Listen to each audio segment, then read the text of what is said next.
What's up, guys? This is Jimmy with Hifly Fitness, and I got CJ Allen again on the call.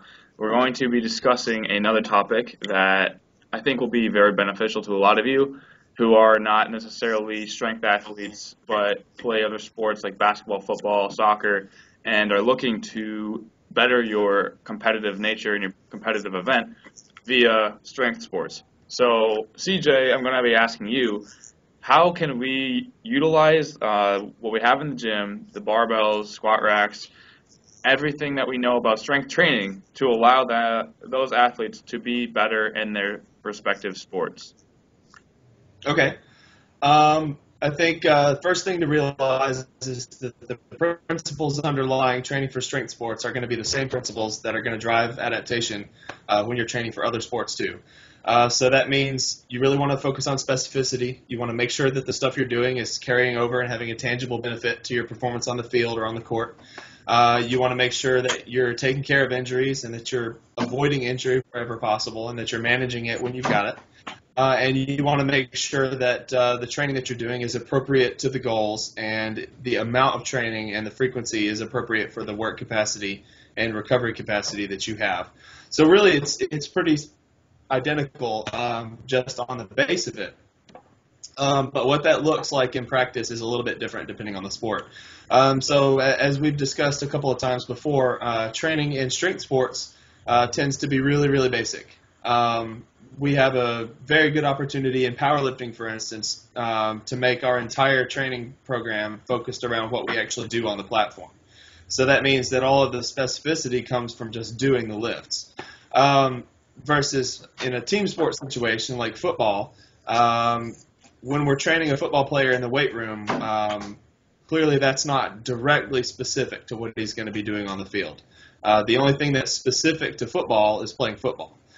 So we have to realize that what we're doing when we get them in the gym is general physical preparation for them. It's not as specific for them as it is for strength athletes. So what we really have to do is make sure that what we're doing in the gym is going to be causing them to adapt and develop in a way that is going to translate to their sport. And then we have to make sure that they get the practice time, the field time, working on the technique, doing the drills, actually doing the specific training that they need to be doing to getting better in their sports so that they can make use of the strength that we give them from training in the gym. Okay. So generally what that looks like is a needs analysis, just like we would do for any strength athlete.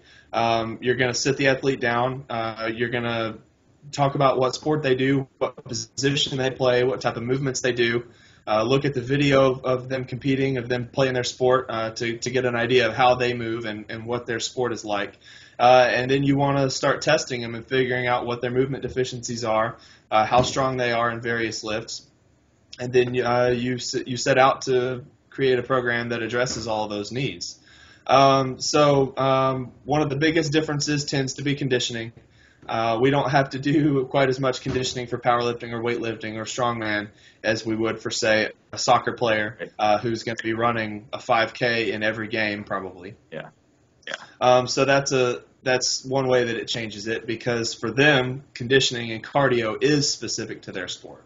So you have to balance that in. There's a few more things that you've got to consider that are like that, just little details that exist in those sports because the competitive environment is so much more varied than it is in a strength sports setting. Yeah. Okay, so a lot of the things people like to say about football specifically, you'll hear this in weightlifting gyms in high schools and then maybe in college, like, oh, you're a lineman, so you need to have a lot of power out of the top of your squat. So you don't need to do full depth squats because you're only pushing from a similarly like a half squat motion. What would you say about that? Do you think that if there's benefits to football players and other athletes with more specific movement patterns, like a press, an incline press into a player, and then also kind of a half squat into that player to push them away? Would they need a full squat to perform beneficially and superior? Generally, I would have them do some full squats. They might not be all of their squats, but they'd be doing some full squats too, because that's a good tool that we have to work on mobility and things like that. and really just to get them comfortable through the whole range of motion. But there is some merit in sports like that where you overload a movement pattern that's similar to what they're doing on the field, and in those cases, it is specific to what they're doing. So that does tend to take the form of a lot of deadlifting, a lot of posterior chain work, some partial squats off pins or off chains, things of that nature to get them better at performing that movement. But we would also have them doing just regular full squats to get a strength base. And I think depending on where they're at as an athlete, we might do more or less variations or different variations. It just sort of depends on the individual and what their strengths are and what their deficiencies are in movements. So we really have to, again, look at it on an individual basis and see what needs to be done. But you mentioned incline pressing. One thing that I do with athletes that are not strength athletes specifically is I don't have them do a whole lot of bench press. Overhead pressing is much more where the emphasis goes for field sports players. So it's going to be presses, push presses, jerks, snatches are going to take up a lot more of the training time because they're going to be a little more specific to what the player is doing on the field. And also because it's good to always have the feet in contact with the ground because that's how they're going to be competing. A football player is never going to lean back on an incline bench and do an incline press, just like they're never going to lay back on a bench and do a flat bench press when they're actually on the field. Their feet are going to be on the ground. They're going to be supporting their own body weight. So overhead movements tend to take up a bigger piece of the pie there with those guys. Again, just because it's more specific and it carries over more directly. So I'm just going to talk about some other sports because I think a lot of times football is talked about in how to strength train for football. I think a lot of people have a general understanding, but what about in sports like soccer, where you're really just running a lot? So like more of an endurance-based team sport, basketball, soccer, you're not usually using a lot of direct strength-like movements in those sports. I guess we can just talk about soccer and basketball. What would you recommend someone that's really interested in soccer and basketball and looking to get better in those sports? What would you have them do in the gym? Well, first we got to look at what types of requirements they have as far as what their competition is. And while they are constantly moving and they're doing a lot of running, there is a lot of power going on. There's short burst type activities that are going on within plays. You see it a little bit better when you see basketball because you see the shot clock and you see kind of the plays happening right around the goals. But it happens in soccer too, where everything more or less happens in a burst. So we still want to make sure that we're working that energy system. It still does tend to very much look like lower reps. We're not really having them do bodybuilding work, hypertrophy type work. For a lot of those players, they're running drills that they do in practice, and the practice itself is going to take care of some of the conditioning needs.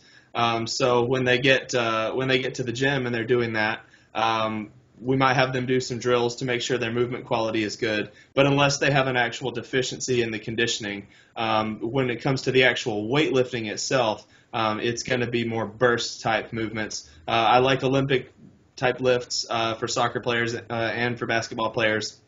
For basketball players, generally there's some plyometrics going on because that's very specific to what they're doing on the court.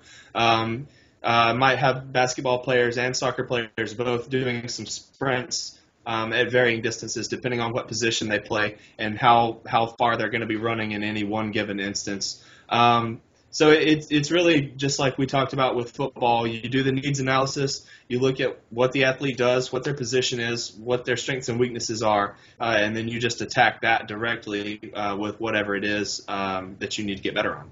So you mentioned energy systems and energy, basically substrates that are being utilized in these specific sports.